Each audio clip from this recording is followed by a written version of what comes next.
இறுதி பார்வை என்னன்னு நீங்கள் தமிழ்நாட்டை பற்றி பேசவே இல்லை. நாங்கள் பண்ண ரிப்போர்ட்டில் போன வருஷம் தமிழ்நாடை பற்றி ஒரு பேரா இருக்குது, ரொம்ப முக்கியமான பேரா.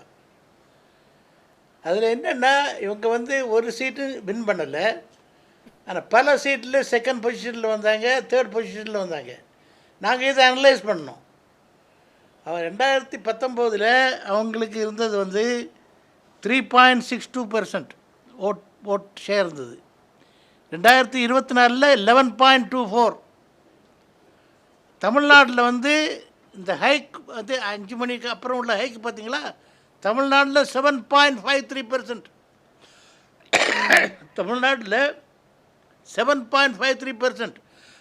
இவ்வளோ இந்த ஹைக் பேசிஸில் இவங்க சொன்னாங்க அவங்களுக்கு 48 லட்சம் 48,80,354 ஓட்ஸ் கிடச்சிது. ஆனால் எங்கள் அனலிசிஸ் பிரகாரம் எங்களுக்கு ஆக்சுவலி கிடைச்ச ஓட்டு வந்து 21,21,15,436, 27 lakh ஓட்டு எக்ஸ்ட்ரா. இது அவதூறுங்க. Because of the hike sir, இது அவதூறு.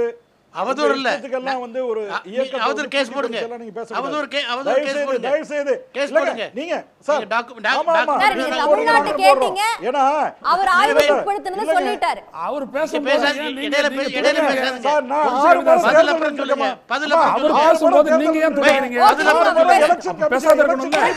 இடையில பேசாதீங்க. எனக்கு 10 மணி நேரம் அவர் பேசட்டும். 6 இடையில பேசாதீங்க. 4 முறை சீஃப் அவர் பேசட்டும்.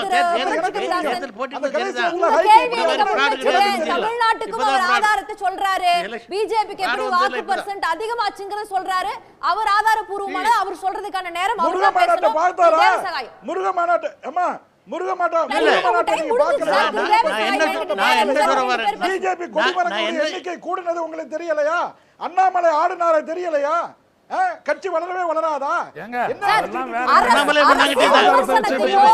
நான் உண்மை பத்தி பேசுறேன், நான் உண்மை ஃபேக்ட் பேசுறேன். உங்க நேரம் முடிஞ்சிருச்சு. பேசுறேன், டைவர்ட் பண்ணாதீங்க திரு தேவசகாயம், நீங்க கன்க்ளூட் பண்ணுங்க சார். அதாவது பதில் சொல்ல தெரியுமான பதில் சொல்லுங்க.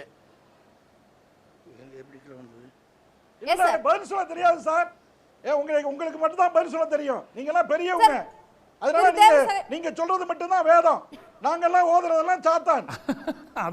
அதெல்லாம் நீங்க ஒரு கட்சி வந்து ஒரு கட்சி வளரக்கூடாதா? முடியுமான ஒரு கட்சி வளரக்கூடாதா? கூட வளரலாம். ஒரு கட்சி வளரலாம், இயற்கையாக வளர வேண்டும், இயற்கையாக வளர வேண்டும், செயற்கையாக இல்ல.